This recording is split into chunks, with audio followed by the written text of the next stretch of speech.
러시아 북극 함대가 움직이고 있습니다. 비상회의는 끝없이 소집됩니다. 그러나 전차고는 여전히 비어 있습니다.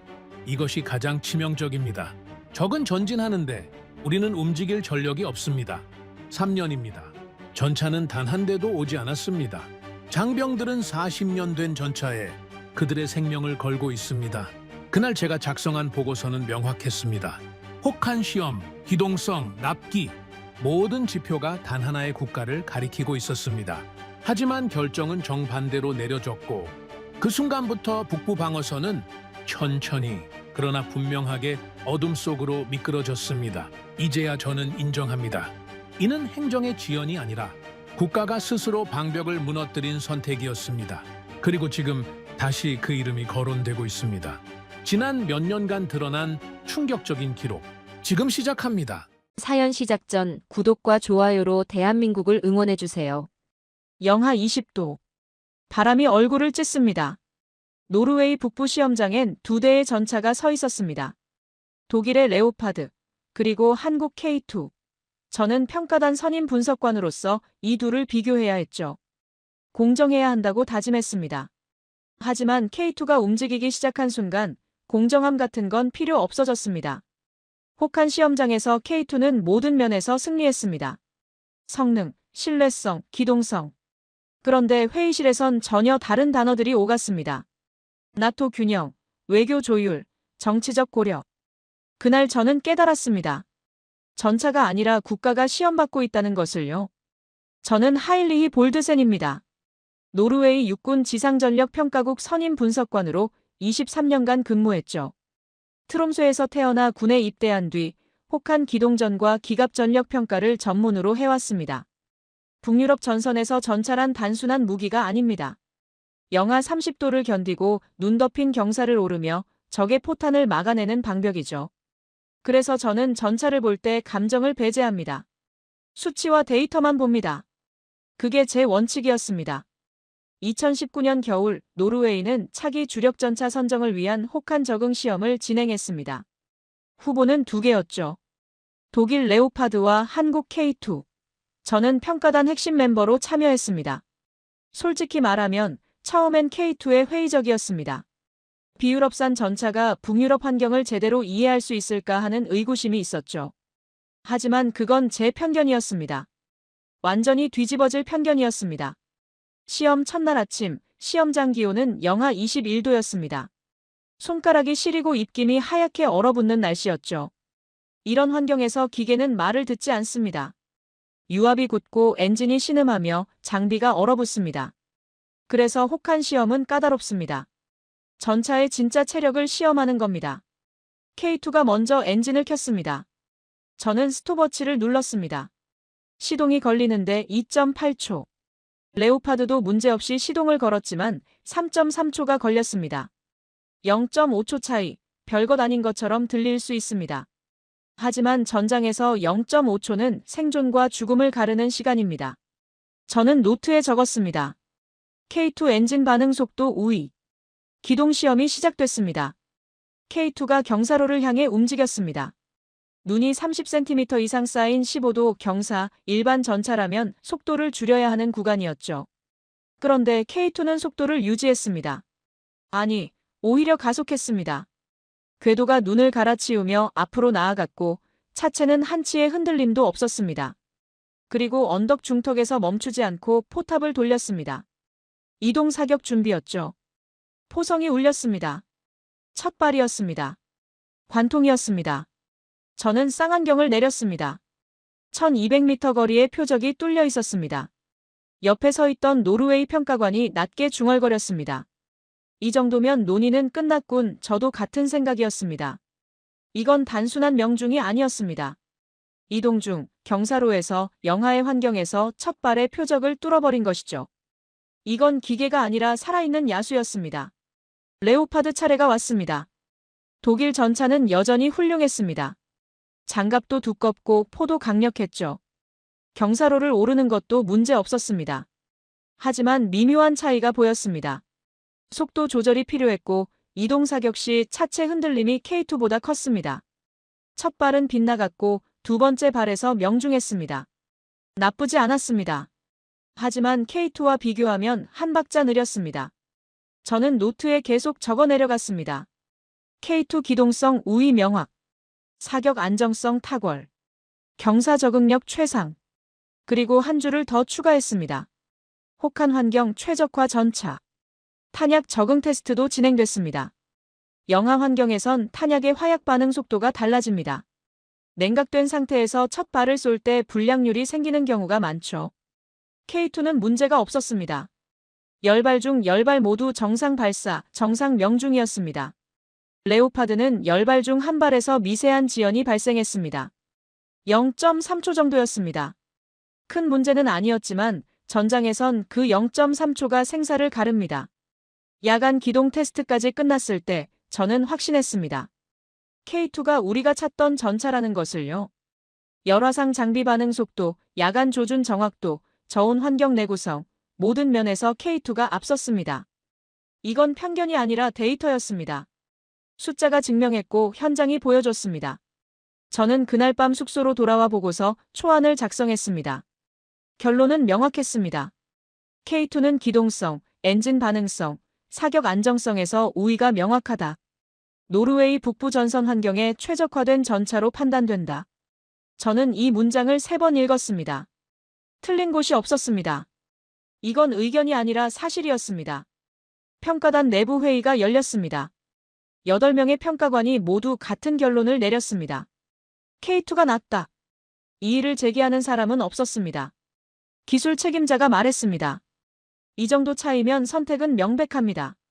군 내부 분위기는 확정적이었죠. 이제 결론은 정해졌다. 하지만 이상한 일이 생기기 시작했습니다. 최종 회의 날짜가 다가올수록 기술 보고 대신 다른 문서들이 먼저 올라오기 시작한 겁니다. 외교부 문건이었습니다. 독일과의 에너지 협력 검토, 나토 내부 입지 강화 방안, 유럽 방산 협력 체계. 저는 이해할 수 없었습니다. 왜 전차평가회의에 외교 문서가 개입하는 겁니까? 우리가 사야 할 건 전차지 외교 관계가 아니었습니다. 동료 한 명이 복도에서 말했습니다. 하일리, 이번엔 좀 복잡할 것 같아.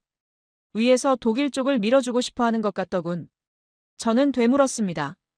기술 평가는 끝났는데 뭐가 복잡합니까? 그는 한숨을 쉬었습니다. 자네도 알잖아. 군사는 기술로 결정되지만 계약은 정치로 결정된다는 거. 저는 아무 말도 할 수 없었습니다. 그 말이 사실이라는 걸 알았기 때문입니다. 저는 그날 밤 잠을 이루지 못했습니다. 창밖으론 눈이 내렸습니다. 끝없는 설원이 하얗게 빛났죠. 저는 그 백지 같은 풍경을 보며 섬뜩한 예감을 느꼈습니다. 만약 우리가 잘못된 선택을 한다면 저 하얀 설원이 언젠가 피로 물들 수도 있다는 예감이었습니다. 정치가 군을 이기는 순간 나라가 진다는 것을 저는 그때 처음 느꼈습니다. 그날 혹한의 시험장에서 저는 전차가 아니라 미래를 본 겁니다. K2가 언덕을 오를 때 저는 엔진음이 아니라 전장을 갈라버리는 의지를 들었습니다. 우리는 이 전차를 선택해야 합니다. 이것은 의견이 아니라 사실입니다. 하지만 이상했습니다. 기술 보고 대신 외교 문건이 우리 책상 위에 올라오고 있었습니다. 그리고 그 문건 첫 줄엔 이런 단어가 적혀 있었습니다. 정치적 조율이 필요함. 회의실 공기가 달랐습니다. 기술평가 최종 회의가 열린 날 저는 그 차이를 즉시 느꼈죠. 평소라면 군 장교들이 대부분인 회의실에 낯선 얼굴들이 보였습니다. 외교부 인사들이었습니다. 그들은 군복이 아니라 정장을 입고 있었고 손에는 전차 사양서가 아니라 다른 문서를 들고 있었습니다. 저는 자리에 앉으며 불안함을 느꼈습니다. 이 회의는 기술평가 회의였습니다. 전차의 성능을 논의하고 데이터를 검토하며 최적의 선택을 내리는 자리였죠. 그런데 왜 외교관들이 여기 있는 겁니까? 저는 옆자리 동료에게 작게 물었습니다. 저 사람들은 누구죠? 그가 낮게 대답했습니다. 외교부에서 왔대. 독일 관련 협력건 때문에. 저는 고개를 끄덕였지만 이해할 수 없었습니다. 회의가 시작됐습니다. 군 기술 책임자가 발표를 시작했습니다. 혹한 시험 결과 K2는 모든 항목에서 우수한 성적을 기록했습니다. 기동성, 사격 안정성, 엔진 반응 속도 모두 레오파드를 상회했습니다. 그는 화면에 수치를 띄웠습니다. 명확한 데이터였습니다. 누가 봐도 K2가 앞섰습니다. 그런데 외교부 인사 한 명이 손을 들었습니다. 잠깐, 그렇다면 독일과의 에너지 협력은 어떻게 되는 겁니까? 우리는 지금 독일로부터 천연가스를 공급받고 있습니다. 이 시점에 독일을 실망시키는 게 과연 현명한 선택일까요? 저는 귀를 의심했습니다. 에너지 협력? 지금 우리가 논의하는 건 국방 전력인데 왜 천연가스 이야기가 나오는 겁니까? 군 책임자가 당황한 표정으로 대답했습니다. 그건 외교적 사안이고 우리는 기술적 측면에서 외교관이 끊었습니다. 기술만으로는 결정할 수 없습니다. 우리는 나토 회원국이고 독일은 우리의 핵심 파트너입니다. 이 관계를 고려하지 않을 수 없습니다. 저는 참을 수 없었습니다. 손을 들고 말했습니다. 실례지만 우리가 방어해야 할 건 국토입니다. 독일의 자존심이 아닙니다. 전차는 외교 도구가 아니라 전투 무기입니다. 성능이 우선되어야 하지 않습니까? 회의실이 조용해졌습니다. 외교관이 저를 쳐다봤습니다. 그의 눈빛은 차갑고 냉정했습니다. 볼드센 분석관, 당신은 군사 전문가입니다. 하지만 국가 전략은 군사만으로 이루어지지 않습니다. 저는 아무 말도 할 수 없었습니다. 그 말이 틀리지 않았기 때문입니다. 하지만 옳지도 않았습니다. 국가 전략이 중요하다는 건 압니다. 하지만 그 전략이 안보를 희생시켜선 안 됩니다. 전차는 협상 카드가 아닙니다. 병사들의 생명을 지키는 방패입니다. 회의는 계속됐습니다. 하지만 기술 이야기는 더 이상 나오지 않았습니다. 대신 나토 내 입지, 독일과의 장기 협력, 유럽 방산 네트워크 같은 단어들이 회의실을 채웠습니다. 저는 노트를 덮었습니다. 더 이상 적을 게 없었습니다. 오늘 회의에서 전차를 아는 사람은 저뿐인데 결정은 외교가 하고 있었습니다. 회의가 끝난 뒤 저는 복도에서 상관을 붙잡았습니다. 대령님, 이건 잘못됐습니다. 우리는 성능 평가를 했고 결과는 명확했습니다. K2가 우수합니다. 그런데 왜 외교부가 개입하는 겁니까? 대령은 한숨을 쉬었습니다. 하일리, 자네 말이 맞아. 하지만 이건 우리 손을 떠난 문제야. 위에서 이미 방향을 정한 것 같아. 저는 되물었습니다. 방향이요? 무슨 방향입니까? 대령이 낮게 말했습니다. 나토 고위층에서 독일을 밀어주고 싶어 한다는 소문이 돌아. 유럽 방산 체계를 유지하려는 의도인 것 같아. 한국 전차가 유럽에 들어오면 균형이 깨진다고 보는 거지. 저는 믿을 수 없었습니다. 균형이요?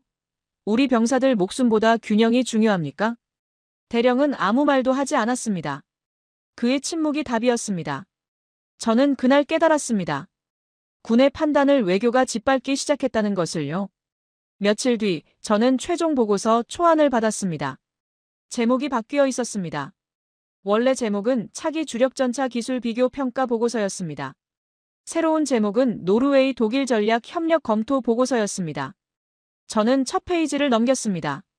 기술 데이터는 뒤로 밀려나 있었고 첫 장에는 다른 내용이 적혀 있었습니다. 독일과의 에너지 협력 강화 방안, 나토 내부 균형 유지 필요성, 유럽 방산 생태계 보존. 그리고 마지막 줄에 이런 문장이 있었습니다. 정치적 조율이 필요함. 저는 보고서를 덮었습니다. 손이 떨렸습니다. 이건 보고서가 아니었습니다. 변명문이었습니다. 저는 그날 밤 동료 몇 명과 술을 마셨습니다. 다들 침울한 표정이었습니다. 한 동료가 말했습니다. 하일리, 우린 최선을 다했어. 데이터는 명확했고 평가는 공정했어. 하지만 결국 정치가 이긴 거야. 다른 동료가 쓴웃음을 지었습니다. 정치가 이긴 게 아니라 우리가 진 거지. 저는 잔을 내려놓았습니다. 우리가 진 게 아닙니다. 국가가 진 겁니다. 정치는 승리했지만 안보는 패배했습니다. 그들은 아무 말도 하지 않았습니다. 모두가 같은 생각이었습니다. 군 내부에선 좌절감이 퍼지기 시작했습니다. 젊은 장교들 사이에서 냉소적인 말들이 돌았습니다. 기술평가가 뭐하러 필요해? 어차피 정치가 결정하는데. 우리가 뭘 평가하든 상관없어. 위에서 이미 정했어. 저는 그 말들을 들으며 가슴이 아팠습니다. 군이 스스로를 믿지 못하게 되는 순간이었습니다. 내부 회의가 또 열렸습니다. 이번엔 고위 관료가 참석했습니다. 그가 말했습니다. 여러분, K2가 더 뛰어나다는 건 우리도 압니다. 하지만 지금 우리가 독일을 실망시킬 수 있는 상황이 아닙니다. 에너지 위기가 심각하고 독일과의 관계가 어느 때보다 중요합니다. 이해해 주시기 바랍니다. 저는 참지 못하고 말했습니다. 그럼 언제 우리 안보를 우선할 겁니까? 에너지 위기가 끝나면? 독일 기분이 좋아지면? 그때까지 우리 병사들은 무엇으로 싸웁니까? 관료가 차갑게 대답했습니다. 볼드센 분석관, 당신은 전차만 봅니다. 하지만 우리는 국가 전체를 봐야 합니다. 저는 말했습니다. 저는 전차를 봅니다. 하지만 그 전차 안에 들어갈 병사들도 봅니다. 그들의 안전이 외교보다 우선되어야 하지 않습니까? 회의실이 얼어붙었습니다. 관료는 더 이상 말하지 않았습니다. 하지만 그의 표정이 모든 걸 말해줬습니다. 이미 결정은 내려진 상태였습니다. 저는 그날 사무실로 돌아와 창밖을 봤습니다. 눈이 내리고 있었습니다. 하얀 눈이 쌓이고 또 쌓였습니다. 저는 중얼거렸습니다. 우리가 싸워야 할 적은 전차가 아니라 정치였다. 그리고 깨달았습니다. 아무리 강한 전차라도 책상 위 정치 싸움은 이길 수 없다는 것을요. 이 회의에서 저는 군인이 아니라 방청객이었습니다. 국가가 이렇게 무너져 가는데 아무도 책임지지 않았습니다. 최종 선정 회의가 열리는 날이었습니다. 저는 평소보다 일찍 회의실에 도착했습니다. 문을 열고 들어서는 순간 이상한 느낌이 들었습니다. 회의장 공기부터 달랐습니다. 무겁고 답답했죠. 마치 이미 모든 게 끝난 것 같은 분위기였습니다. 저는 자리에 앉으며 탁자 위 문서를 봤습니다. 그리고 얼어붙었습니다. 레오파드 EH를 구매 결정한 초안이라고 적혀 있었습니다. 초안? 회의는 아직 시작도 하지 않았는데 왜 결정한 초안이 이미 준비되어 있는 겁니까? 저는 문서를 집어들었습니다. 손이 떨렸습니다. 이건 회의가 아니었습니다. 통보였습니다. 동료들이 하나둘 들어왔습니다. 그들도 문서를 받고 같은 표정을 지었습니다. 누구도 말하지 않았지만 모두가 알고 있었습니다. 오늘 회의는 형식일 뿐이라는 것을요. 이미 결론이 씌워져 있었습니다. 회의가 시작됐습니다. 의장이 말했습니다. 오늘은 차기 주력 전차 최종 선정을 위한 회의입니다. 각 부서의 의견을 듣도록 하겠습니다. 저는 손을 들었습니다. 발언하겠습니다. 의장이 고개를 끄덕였습니다. 저는 일어섰습니다. 혹한 시험 결과를 다시 한번 말씀드리겠습니다. K2는 기동성, 엔진 반응 속도, 사격 안정성 모든 면에서 레오파드를 상회했습니다. 이건 의견이 아니라 데이터입니다. 저는 준비해온 자료를 테이블에 올렸습니다. 영하 20도 환경, 경사로 기동, 이동 사격, 탄약 적응성, 모든 항목에서 K2가 우위를 보였습니다. 평가단 8명 전원이 같은 결론을 내렸습니다.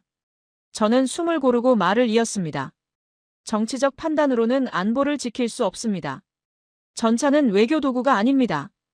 병사들의 생명을 지키는 방패입니다. 우리는 가장 우수한 전차를 선택해야 합니다. K2가 그 전차입니다. 회의실이 조용해졌습니다. 저는 앉았습니다. 몇몇 군 장교들이 고개를 끄덕였습니다. 하지만 정치인들은 시선을 피했습니다. 외교부 인사 한 명이 말했습니다. 볼드센 분석관의 의견은 경청했습니다. 하지만 국가 전략은 한 가지 요소만으로 결정되지 않습니다. 우리는 더 큰 그림을 봐야 합니다. 저는 참지 못하고 되물었습니다. 더 큰 그림이요? 병사들의 안전보다 더 큰 그림이 뭡니까? 외교관이 냉정하게 대답했습니다. 독일과의 관계, 나토 내 입지, 유럽 방산 생태계. 이 모든 것이 국가 안보의 일부입니다. 저는 말했습니다. 전차가 없으면 그 모든 게 무의미합니다. 제때 도착하지 않는 전차는 전차가 아닙니다. 하지만 아무도 듣지 않았습니다. 회의는 계속됐고 기술 이야기는 더 이상 나오지 않았습니다. 대신 전략적 협력, 장기적 관계, 정치적 균형 같은 단어들만 오갔습니다. 저는 노트를 덮었습니다. 더 이상 적을 게 없었습니다. 그리고 그 순간이 왔습니다. 의장이 말했습니다. 그럼 표결하겠습니다. 노르웨이 정부는 독일 레오파드 EH를 차기 주력 전차로 선정하는 것에 찬성하시는 분? 손이 올라갔습니다. 과반이었습니다. 반대하시는 분? 군장교 몇 명이 손을 들었습니다. 저도 손을 들었습니다. 하지만 부족했습니다. 의장이 선언했습니다. 노르웨이 정부는 독일 레오파드 EH를 차기 주력 전차로 선정합니다. 해머 소리도 없었습니다. 박수도 없었습니다. 그저 조용히 통과됐습니다. 그 정적이 저에게는 폭발음보다 컸습니다. 저는 회의실을 나왔습니다. 복도에서 동료 장교들이 서 있었습니다. 누구도 말하지 않았습니다. 한 장교가 벽에 기대서서 고개를 저었습니다. 다른 장교는 주먹을 쥐고 있었습니다. 저는 그들을 보며 속으로 말했습니다. 이건 전차가 아니다. 국가의 생명줄을 잘라버린 것이다. 저는 사무실로 돌아와 창밖을 봤습니다. 눈이 내리고 있었습니다. 끝없는 설원이 하얗게 펼쳐져 있었죠. 저는 그 풍경을 보며 확신했습니다. 우리는 전차를 잃은 게 아닙니다. 언제 닥칠지 모를 전장에서 스스로를 방어할 권리를 잃었습니다. 그날 밤 저는 일기를 썼습니다. 노르웨이는 오늘 레오파드 EH를 선택했다. 기술이 아니라 정치로, 성능이 아니라 관계로. 우리가 택한 것은 전차가 아니라 변명이다. 이 선택은 반드시 대가를 치를 것이다. 며칠 뒤 군 내부 게시판에 글이 올라왔습니다. 익명이었습니다. 우리는 최고의 전차를 선택할 수 있었다. 하지만 정치가 그걸 막았다. 이 결정을 내린 사람들은 전선에 나가지 않을 것이다. 그 대가는 우리가 치를 것이다. 그 글은 곧 삭제됐지만 모두가 읽었습니다. 그리고 모두가 공감했습니다. 저는 상관을 찾아갔습니다. 대령님, 이 결정을 번복할 방법은 없습니까? 대령이 고개를 저었습니다. 이미 끝났네. 계약서에 서명만 남았어. 저는 물었습니다. 그럼 우린 언제 전차를 받습니까? 대령이 씁쓸하게 웃었습니다. 독일이 약속하길 2년 안에 첫 배치를 시작한다더군. 믿거나 말거나지. 저는 그날 깨달았습니다. 우리는 전차를 선택한 것이 아니라 미래를 포기했다는 것을요. K2가 아닌 레오파드라니 그들은 국방을 하나의 치정 외교로 취급했습니다. 내가 본 모든 전투 데이터가 정치 앞에서 무너졌습니다. 이 선택은 반드시 대가를 치를 것이다. 저는 그렇게 확신했습니다. 회의실을 나서며 저는 마지막으로 뒤를 돌아봤습니다. 빈 회의실, 테이블 위의 문서들, 그리고 창밖의 하얀 설원. 저는 중얼거렸습니다. 오늘의 결정은 역사가 기억할 것이다. 실패한 선택으로. 그리고 문을 닫았습니다. 그 소리가 마치 관뚜껑이 닫히는 소리 같았습니다. 당신들이 택한 정치 결정은 병사들의 장례식으로 돌아올 것입니다. 저는 그날 그렇게 경고했습니다. 하지만 아무도 듣지 않았습니다. 국가의 방패가 종이장이 되는 순간이었습니다. 이 공백을 러시아가 모를 리 없습니다. 그들은 지금 웃으면서 우리를 보고 있을 겁니다. 첫 번째 납기일이었습니다. 2021년 3월 15일, 독일이 약속한 날짜였죠. 저는 새벽부터 북부기지로 향했습니다.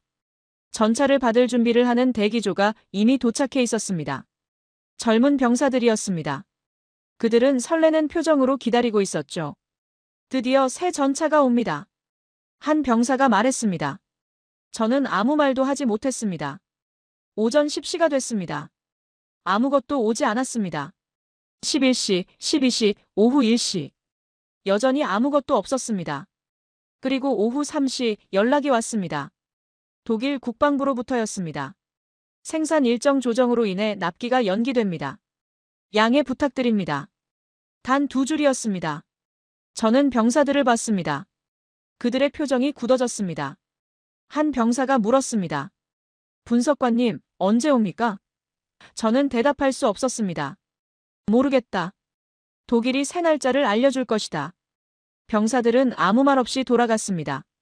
그날 저는 처음으로 느꼈습니다. 전차가 아니라 변명만 도착했다는 것을요. 두 번째 납기일이 왔습니다. 2021년 6월. 이번에도 같았습니다. 에너지 비용 상승으로 생산 라인 점검 중. 납기 재조정. 세 번째는 9월이었습니다. 부품 수급 지연. 네 번째는 12월이었습니다. 공장 가동률 조정. 다섯 번째, 여섯 번째, 일곱 번째. 매번 똑같은 패턴이었습니다. 약속, 기대, 그리고 연기. 저는 독일 생산 현황을 조사했습니다. 충격적이었습니다. 독일 레오파드 공장 가동률이 60%까지 떨어져 있었습니다. 에너지 위기로 인한 천연가스 가격 폭등, 제조업 전반의 붕괴가 진행 중이었죠. BASF는 생산을 축소했고 BMW는 공장을 멈췄습니다. 전차 공장도 예외가 아니었습니다. 저는 국방부에 보고서를 제출했습니다. 7번째 경고 보고였습니다. 전차 공백이 길어질수록 북부 방어선은 붕괴 위험에 노출됩니다. 독일의 생산 능력은 사실상 마비 상태입니다. 대안을 검토해야 합니다. 하지만 답변은 항상 같았습니다. 정치적으로 어쩔 수 없다. 독일과의 관계를 고려해야 한다. 저는 참을 수 없었습니다. 관계요? 관계가 전차보다 중요합니까? 우리 병사들은 무엇으로 싸웁니까? 관료가 차갑게 대답했습니다. 볼드센 분석관, 계약은 이미 체결됐습니다. 우리는 기다릴 수밖에 없습니다. 저는 말했습니다. 납기가 안 지켜진다는 건 전장에서 죽으라는 뜻입니다. 훈련장을 찾아갔습니다. 병사들이 낡은 레오파드를 끌고 다니고 있었습니다. 30년 된 전차였습니다. 차체 곳곳에 테이프가 붙어 있었고 엔진에서 검은 연기가 나왔습니다. 한 병사가 말했습니다. 이게 2020년대 군대가 맞나요?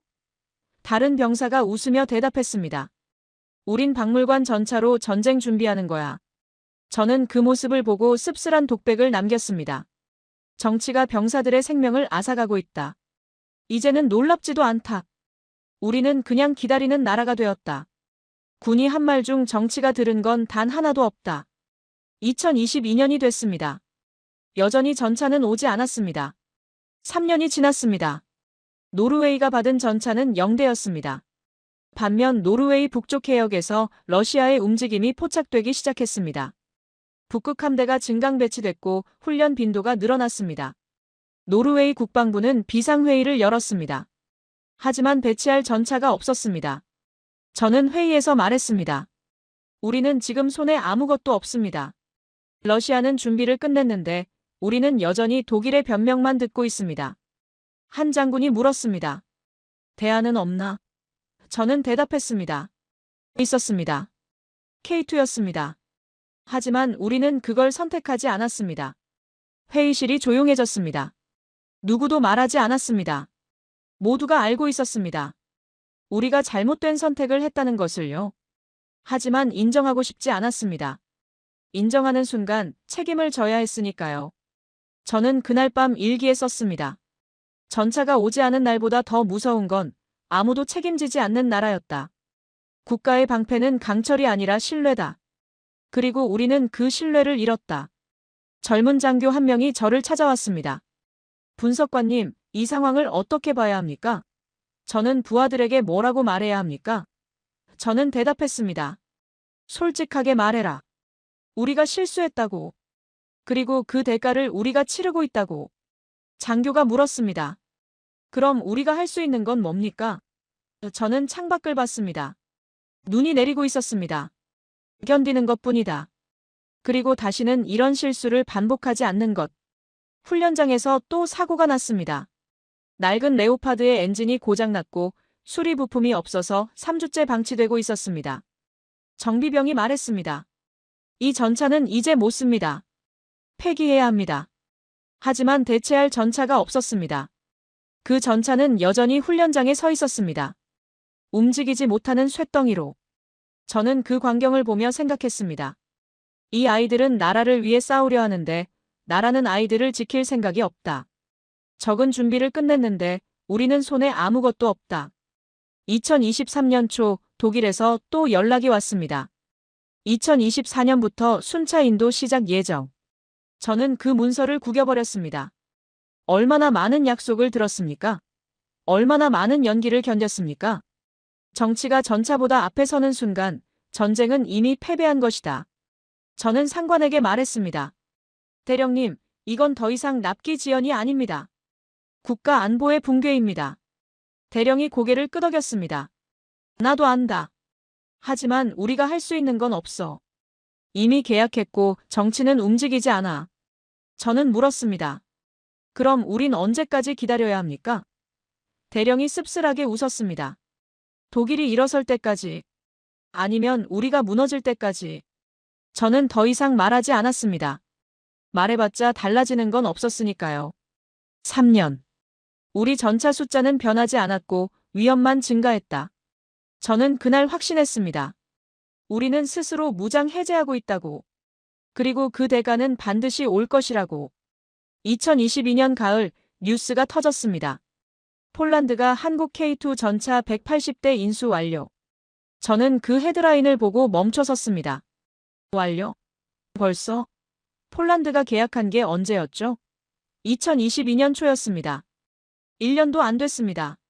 그런데 180대를 다 받았다고? 저는 관련 기사를 모두 찾아봤습니다. 폴란드 바르샤바에 첫 K2 전차가 도착한 날짜는 계약 후 6개월째였습니다. 약속된 날짜 그대로였습니다. 폴란드 국방부 장관이 말했습니다. 한국은 단 한 번도 약속을 어기지 않았습니다. 저는 그 문장을 3번 읽었습니다. 단 한 번도. 영상도 있었습니다. K2 전차들이 폴란드 군사기지로 들어오는 장면이었죠. 깨끗하고 새로운 전차들이었습니다. 폴란드 병사들이 환호하고 있었습니다. 장군들이 악수하고 있었습니다. 그리고 그 옆에 K9 자주포와 FA-50 전투기까지 함께 배치되고 있었습니다. 패키지 납품이었습니다. 모두 정확히 일정대로였습니다. 저는 화면을 멈췄습니다. 180대. 우리는 0대였습니다. 폴란드는 1년 안에 모든 걸 받았고 우리는 3년 동안 아무것도 받지 못했습니다. 180대 대 0대. 이건 숫자가 아니라 운명의 격차였습니다. 노르웨이군 내부 반응은 침묵이었습니다. 아무도 말하지 않았지만 모두가 알고 있었습니다. 우리가 틀렸다는 것을요. 젊은 장교들이 폴란드 훈련 영상을 돌려보고 있었습니다. K2가 설원을 달리는 장면, 이동 사격 훈련, 야간 작전 시연. 완벽했습니다. 한 장교가 말했습니다. 저 전차들이 우리에겐 숫자 0이야. 다른 장교가 고개를 끄덕였습니다. 우린 뭘 선택한 거지? 저는 그 대화를 듣고 있었습니다. 말할 수 없었습니다. 저도 같은 생각이었으니까요. 저는 폴란드 국방 전략을 분석했습니다. 그들은 왜 한국을 선택했을까? 답은 명확했습니다. 러시아 위협이 현실이었기 때문입니다. 폴란드는 우크라이나 전쟁을 보며 깨달았습니다. 전차는 상징이 아니라 생존 도구라는 것을요. 그래서 그들은 가장 빠르고 신뢰할 수 있는 선택을 했습니다. 한국이었습니다. 반면 노르웨이는 무엇을 선택했습니까? 독일이었습니다. 왜? 나토 균형 때문이었습니다. 외교 관계 때문이었습니다. 에너지 협력 때문이었습니다. 하지만 전차는 오지 않았습니다. 3년이 지났지만 여전히 0대였습니다. 저는 그날 깨달았습니다. 전차를 선택한 게 아니라 우리는 정치적 굴레를 선택한 것이라는 것을요. 폴란드는 무기를 받았고 우리는 변명을 받았습니다. 저 전차 한 대마다 노르웨이의 실수 한 줄이 새겨져 있었습니다. 군 내부 회의가 열렸습니다. 분위기가 무거웠습니다. 한 장군이 물었습니다. 폴란드 상황을 어떻게 평가하나? 저는 보고서를 펼쳤습니다. 폴란드는 K2 180대, K9 자주포 212문, FA-50, 전투기 48대를 모두 약속된 일정 내에 인수했습니다. 지연은 단 한 건도 없었습니다. 회의실이 조용해졌습니다. 장군이 물었습니다. 우리 상황은? 저는 대답했습니다. 우리는 계약 후 3년이 지났으나 전차 인수는 0대입니다. 독일은 11차례 납기를 연기했습니다. 장군이 고개를 숙였습니다. 계속하게. 저는 말을 이었습니다.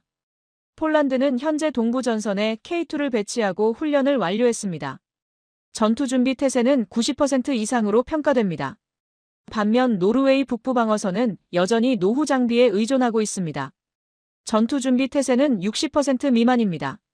한 참모가 물었습니다. 그럼 우리가 잘못 선택한 겁니까? 저는 조심스럽게 대답했습니다. 선택의 문제가 아니라 우선순위의 문제였습니다. 폴란드는 안보를 최우선으로 뒀고 우리는 외교를 우선했습니다. 결과는 명확합니다.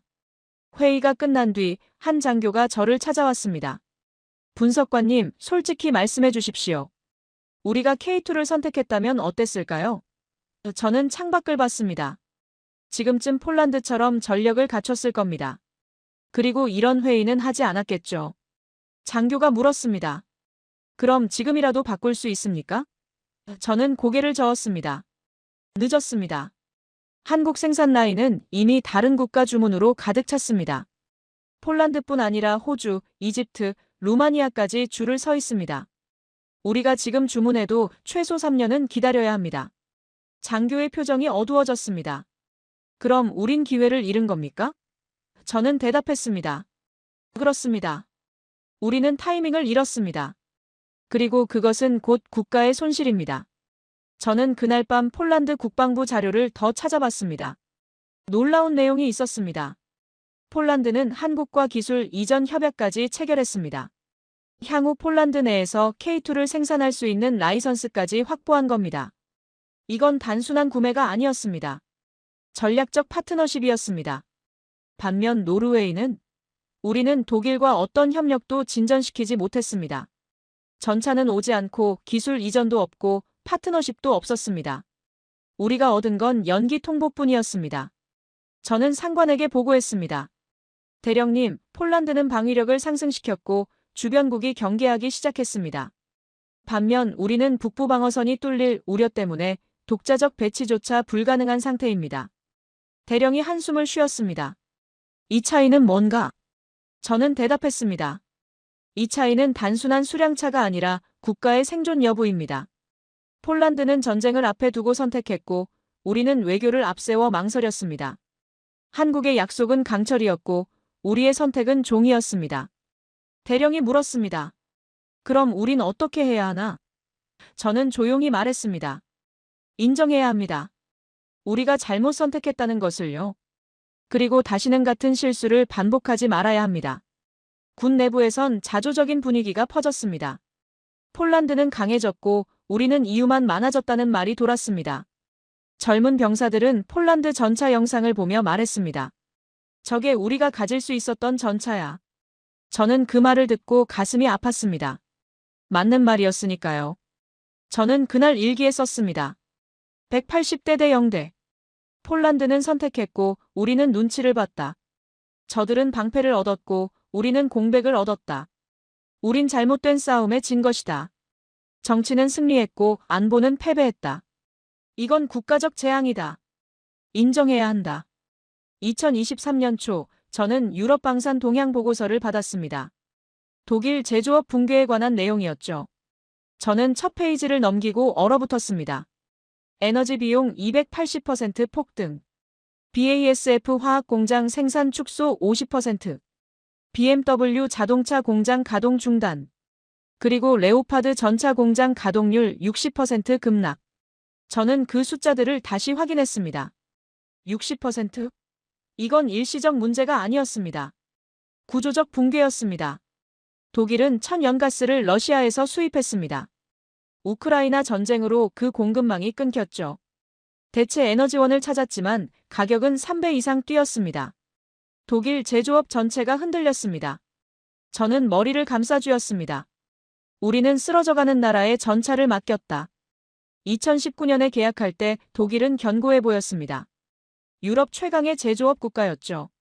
하지만 4년 만에 모든 게 바뀌었습니다. 에너지 위기가 독일을 무너뜨렸습니다. 저는 한국 방산 자료를 찾아봤습니다.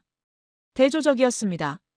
한국은 80% 자국 공급망 체계를 갖추고 있었습니다. 엔진, 포, 장갑, 전자장비 대부분을 자체 생산했죠. 외부 의존도가 낮았습니다. 그래서 글로벌 위기에도 생산이 멈추지 않았습니다. 더 놀라운 건 생산 시스템이었습니다. 한국은 생산 일정을 하루 단위로 자동 조정하는 체계를 갖추고 있었습니다. 민수와 군수를 통합한 생산 라인이었죠. 문제가 생기면 즉시 야간조를 투입하고 부품 공급을 재배치했습니다.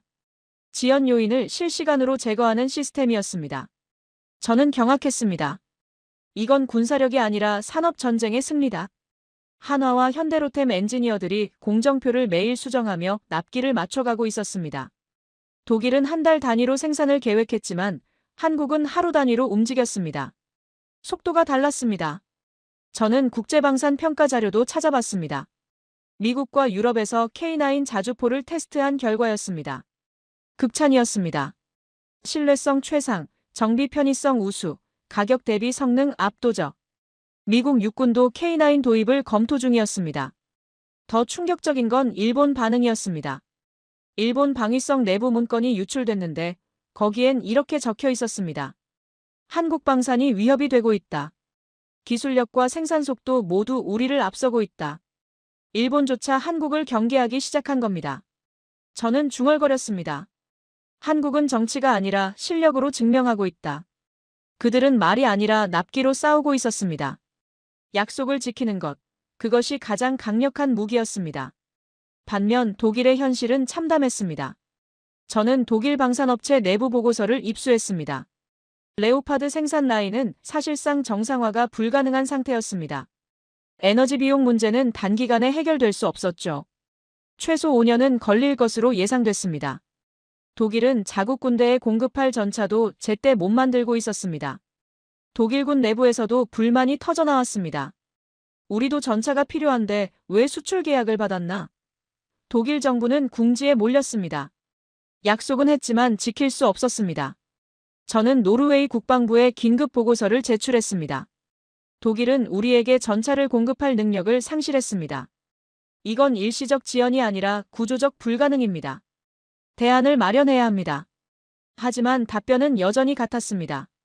계약을 유지해야 한다. 정치적으로 독일을 압박할 수 없다. 저는 참을 수 없었습니다. 정치요? 독일은 지금 전차를 못 만들고 있습니다. 정치로 전차를 만들 수 있습니까? 관료가 냉정하게 말했습니다. 볼드센 분석관, 우리는 나토 회원국입니다. 독일과의 관계를 고려해야 합니다. 저는 말했습니다. 그 관계가 우리를 지켜줍니까? 전차 없이 어떻게 싸웁니까? 하지만 아무도 듣지 않았습니다. 정치는 여전히 안보를 짓누르고 있었습니다. 노르웨이군 내부에서 혼란이 일었습니다. 한 장교가 회의에서 말했습니다. 우리가 믿은 건 독일의 기술이 아니라 독일의 이미지였군요. 다른 장교가 고개를 끄덕였습니다. 이미지는 전차를 만들지 못합니다. 저는 그날 동료들과 술을 마셨습니다. 한 동료가 말했습니다. 하일리, 우리가 뭘 잘못한 거야? 저는 대답했습니다. 우리는 과거를 믿었습니다. 독일의 과거 영광을요. 하지만 한국은 현재를 보여줬습니다. 실력과 속도를요. 다른 동료가 물었습니다. 그럼 지금이라도 바꿀 수 있나? 저는 고개를 저었습니다. 한국은 이미 다른 나라들과 계약했습니다. 체코, 핀란드, 루마니아, 이집트. 줄이 길어요. 우리 차례는 한참 뒤입니다. 동료가 씁쓸하게 웃었습니다. 우린 기회를 놓쳤구나. 저는 대답했습니다. 기회만 놓친 게 아닙니다. 시간을 잃었습니다. 그리고 시간은 돌아오지 않습니다. 저는 유럽 방산 전문가 세미나에 참석했습니다.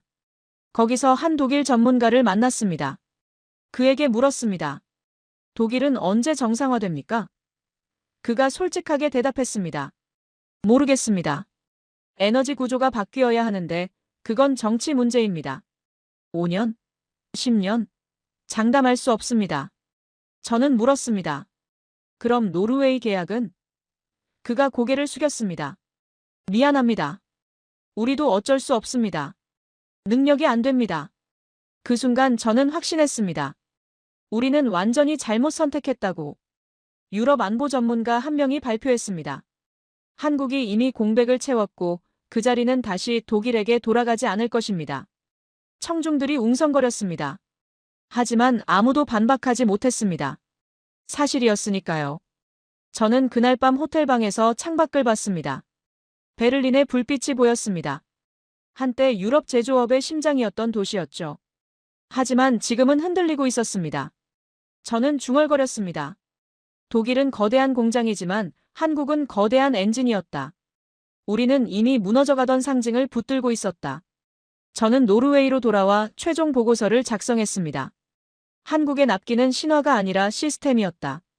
독일의 명성은 과거였고 한국의 실력은 현재다.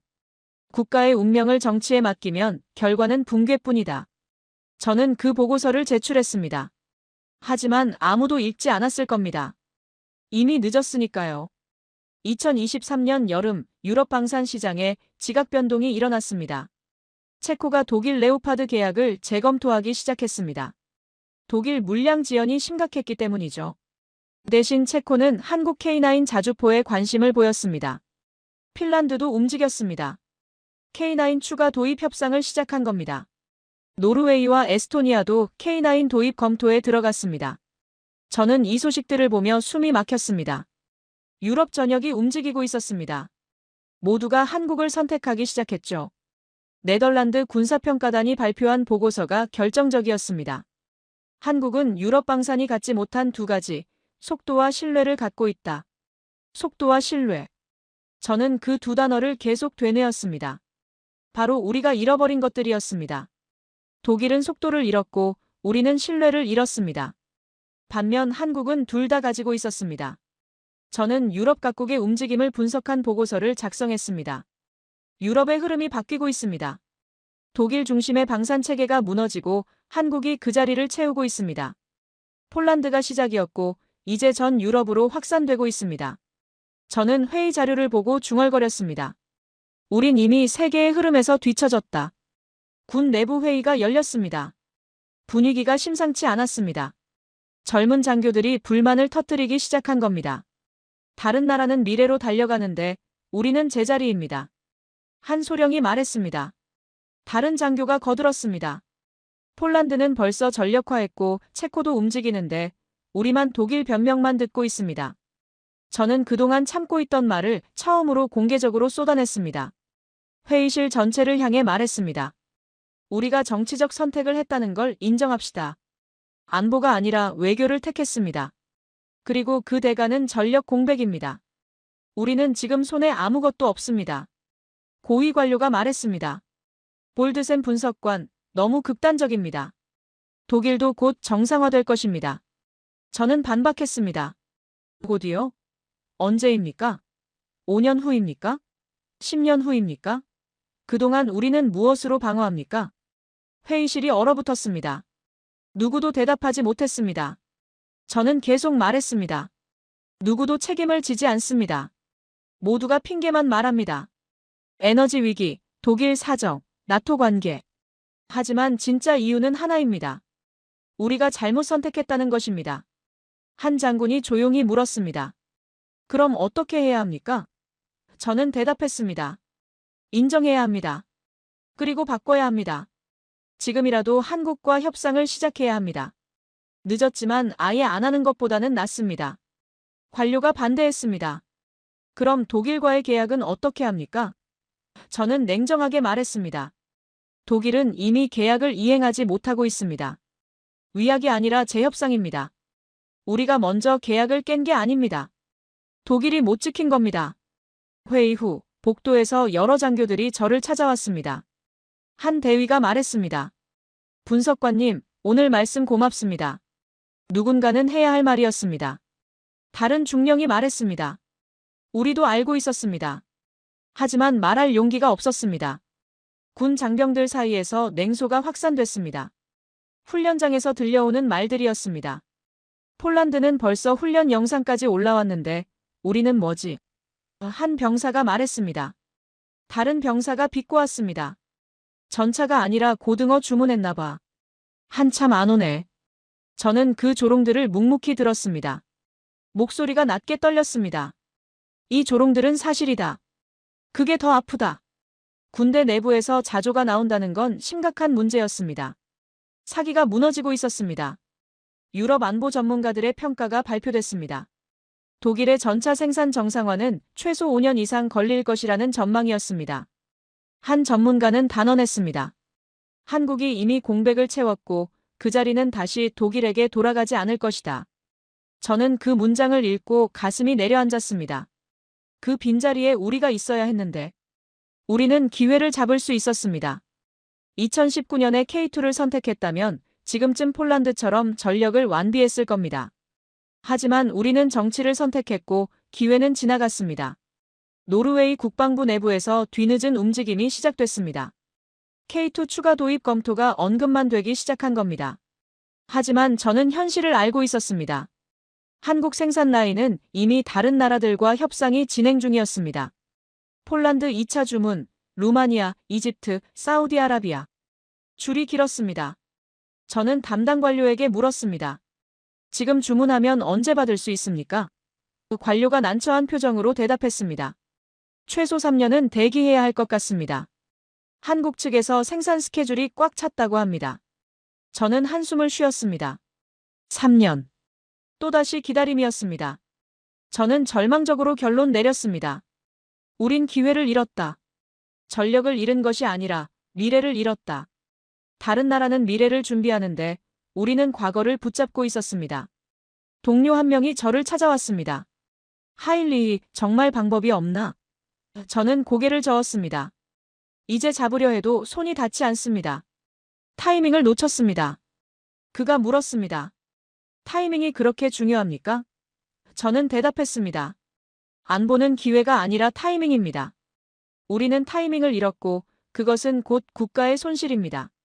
저는 그날 밤 긴 보고서를 작성했습니다. 제목은 유럽 방산 구조의 변화와 노르웨이의 선택이었습니다. 핵심 내용은 명확했습니다. 유럽은 독일이 아니라 한국을 선택하고 있다. 폴란드가 증명했고 체코와 핀란드가 따르고 있다. 노르웨이만 과거에 묶여 있다. 보고서 마지막 문장을 이렇게 썼습니다. 우린 독일이 아니라 독일의 그림자를 믿었다. 전차보다 무서운 것은 잘못된 자존심이다. 폴란드는 강해졌고 우리는 이유만 많아졌다. 저는 그 보고서를 제출했습니다. 하지만 답변은 오지 않았습니다. 며칠 뒤 한 고위장성이 저를 불렀습니다. 볼드센, 자네 보고서 읽었네. 내용은 맞아. 하지만 정치적으로 받아들여지기 어렵네. 저는 물었습니다. 그럼 언제 받아들여집니까? 전쟁이 터진 다음입니까? 장성이 한숨을 쉬었습니다. 나도 답답하네. 하지만 이게 현실이야. 저는 그날 깨달았습니다. 현실을 인정하는 것과 현실을 바꾸는 것은 다르다는 것을요. 우리는 현실을 알고 있었지만 바꿀 용기가 없었습니다. 그리고 그 대가는 계속 커지고 있었습니다. 유럽 각국의 한국 무기 도입이 계속 이어졌습니다. 체코는 K9 계약을 체결했고 핀란드는 추가 주문을 확정했습니다. 에스토니아도 K9 도입을 발표했습니다. 한국은 이제 유럽 방산 시장의 핵심 플레이어가 됐습니다. 저는 지도를 펼쳐놓고 봤습니다. 폴란드, 체코, 핀란드, 에스토니아, 노르웨이. 노르웨이만 빈 동그라미였습니다. 다른 나라는 모두 한국 무기로 채워지고 있었지만 우리만 공백이었습니다. 저는 그 지도를 보며 중얼거렸습니다. 우리는 혼자 과거에 남겨졌다. 2024년 초 저는 노르웨이 북부 전선으로 마지막 시차를 떠났습니다. 은퇴를 앞둔 시점이었죠. 23년간의 군 생활을 정리하는 시간이었습니다. 하지만 제 마음은 무겁기만 했습니다. 기지에 도착했을 때 전차고는 텅 비어 있었습니다.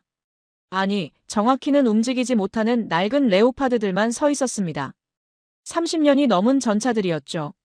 녹이 슬고 부품이 부족해서 정비만 반복하는 쇳덩이들이었습니다. 저는 한 전차에 다가갔습니다. 손으로 차체를 쓸었습니다. 차가운 철판이 손에 닿았습니다. 저는 낮게 중얼거렸습니다. 우린 2020년대에 1990년대의 방패를 들고 있구나. 옆에 있던 정비병이 씁쓸하게 웃었습니다. 분석관님, 이게 우리 현실입니다. 저는 사무실로 돌아와 오래된 파일을 꺼냈습니다. 2019년 혹한 시험 자료였습니다. K2 평가 보고서였죠. 저는 페이지를 넘겼습니다. 혹한 적응 시험 결과 K2 압도적 우위. 기동성 최상, 사격 정확도 최고, 엔진 반응 속도 최고. 평가위원 8명 전원 일치 의견 기술적 우위 명백. 저는 가슴을 쥐었습니다. 우린 그걸 알고 있었는데 그걸 버렸다. 우리는 눈으로 보고 손으로 만지고 데이터로 확인했습니다. K2가 최고라는 것을요. 하지만 우리는 선택하지 않았습니다. 아니, 선택할 수 없었습니다. 정치가 막았으니까요. 저는 다른 파일을 꺼냈습니다. 독일 선택 근거 문서였습니다. 첫 페이지를 펼쳤습니다. 군사적 이유는 거의 없었습니다. 대신 다른 단어들이 가득했습니다. 정치적 조율, 나토 내부 균형, 독일과의 에너지 협력, 유럽 방산 생태계 유지, 외교적 연계 강화. 저는 주먹을 쥐었습니다. 우린 안보를 정치화 바꿨다. 전차를 선택하는 기준이 성능이 아니라 외교였습니다. 병사들의 생명이 아니라 정치인들의 체면이었습니다. 저는 그 문서를 덮었습니다. 더 이상 볼 수 없었습니다. 컴퓨터를 켰습니다. 폴란드 뉴스가 떠올랐습니다. K2 전차 180대 전량 배치 완료. 전투준비 태세 완성. K9 자주포 212문 작전 투입. FA-50 전투기 48대 훈련 완료. 폴란드 국방부 장관의 인터뷰가 있었습니다. 한국은 우리가 가장 신뢰하는 파트너입니다. 그들은 약속을 지켰고 우리는 안전을 얻었습니다. 저는 그 화면을 보며 중얼거렸습니다. 폴란드는 미래를 선택했고 우리는 과거를 지켰다. 그들은 실용을 택했고 우리는 체면을 택했습니다. 결과는 명확했습니다. 그들은 강해졌고 우리는 약해졌습니다. 저는 마지막 보고서를 작성하기 시작했습니다. 제목은 하일리 볼드센 최종평가 보고서였습니다. 이건 공식 문서가 아니었습니다. 제가 떠나기 전 남기는 개인적 기록이었죠. 후대 장교들이 읽기를 바라는 경고문이었습니다. 저는 천천히 타이핑했습니다. 2019년 노르웨이는 선택의 기로에 섰다. 기술적으로 우수한 K2와 정치적으로 안전한 레오파드. 우리는 후자를 선택했다. 그 이유는 명확했다. 독일과의 관계, 나토 균형, 에너지 협력. 하지만 결과는 참담했다. 독일은 약속을 지키지 못했다. 3년 동안 단 한 대의 전차도 오지 않았다. 11차례 납기 연기, 무수한 변명, 끝없는 기다림. 반면 폴란드는 한국으로부터 1년 만에 180대를 받았다. 약속된 날짜 그대로였다. 이 차이는 무엇인가? 실력의 차이다. 한국은 약속을 지킬 능력이 있었고 독일은 없었다. 한국은 80% 자국 공급망으로 움직였고 독일은 에너지 위기로 무너졌다. 한국은 하루 단위로 생산을 조정했고 독일은 공장 문을 닫았다. 저는 잠시 멈췄습니다. 창밖을 봤습니다. 눈이 내리고 있었습니다. 5년 전에도 이렇게 눈이 내렸었죠. 시험장에서 K2가 설원을 달리던 그날도요. 저는 다시 키보드를 두드렸습니다. 우리가 잃은 것은 무엇인가? 전차만이 아니다. 우리는 시간을 잃었다. 타이밍을 잃었다. 신뢰를 잃었다. 그리고 미래를 잃었다. 폴란드는 지금 동유럽 최강의 기갑 전력을 보유하고 있다. 우리는 30년 된 전차로 북부를 지키고 있다. 안보는 무기를 사는 것이 아니라 올바른 결정을 사는 것이다. 폴란드는 그 결정을 했고 우리는 하지 않았다. 그들은 전쟁을 대비했고 우리는 외교를 고려했다. 결과는 명백하다. 저는 마지막 문장을 적었습니다. 정치는 실패했다. 그러나 군은 이 실패를 반복할 필요가 없다. 다음 선택은 반드시 실력의 편에 서라. 성능을 보라. 납기를 확인하라. 약속을 지킬 수 있는 나라를 선택하라. 그것이 국가를 지키는 최소한의 원칙이다. 저는 보고서를 저장했습니다. 그리고 인쇄했습니다. 10부를 뽑아서 봉투에 넣었습니다. 신뢰할 수 있는 후배 장교들에게 전달할 예정이었습니다. 이 보고서는 공식 경로로는 전달되지 않을 겁니다. 하지만 비공식으로 퍼질 겁니다. 그리고 언젠가 누군가는 읽을 겁니다. 저는 북부기지로 마지막으로 올라갔습니다. 매서운 바람이 불고 있었습니다. 영하 25도였습니다. 저는 전차구 앞에 섰습니다. 텅 빈 공간이었습니다. 여기에 K2가 있어야 했습니다. 180대는 아니더라도 최소한 한 개 대대는 있어야 했습니다. 저는 마지막으로 말했습니다. 누구에게 말하는 것도 아니었습니다. 그냥 바람에 말하는 것이었죠. 우린 전차를 잃지 않았다. 선택을 잃었다. 안보는 상징이 아니라 속도다. 정치는 변명으로 움직였고 전쟁은 변명을 기다려주지 않는다. 폴란드는 시간과 싸웠고 우리는 체면과 싸웠다. 실력을 버리면 생존도 버려진다. 이건 교훈이 아니라 경고다. 우리가 겪은 이 실패를 다음 세대는 반복하지 말기를. 그 말은 노르웨이 군 내에서 비밀리에 회람되기 시작했습니다. 제가 은퇴한 후에도 그 말은 계속 전달됐습니다. 젊은 장교들이 읽었고 사관생도들이 읽었습니다. 그리고 그들은 기억했습니다. 하일리히 볼드센의 경고를. 어떤 장교는 그 보고서를 각성문구라고 불렀습니다. 어떤 이는 노르웨이 방산의 치욕 기록이라고 했습니다. 하지만 모두가 동의한 것은 하나였습니다. 이건 사실이라는 것이었습니다. 저는 은퇴식에서 마지막 연설을 했습니다. 짧았습니다. 23년간 감사했습니다. 하지만 한 가지 후회가 있습니다. 제가 더 강하게 싸우지 못한 것입니다. 2019년 저는 K2가 최고라는 걸 알았습니다. 하지만 정치를 이기지 못했습니다. 그 책임은 제게도 있습니다. 여러분께 부탁드립니다. 다음 선택에선 실력을 보십시오. 정치를 보지 마십시오. 약속을 지킬 수 있는 나라를 선택하십시오.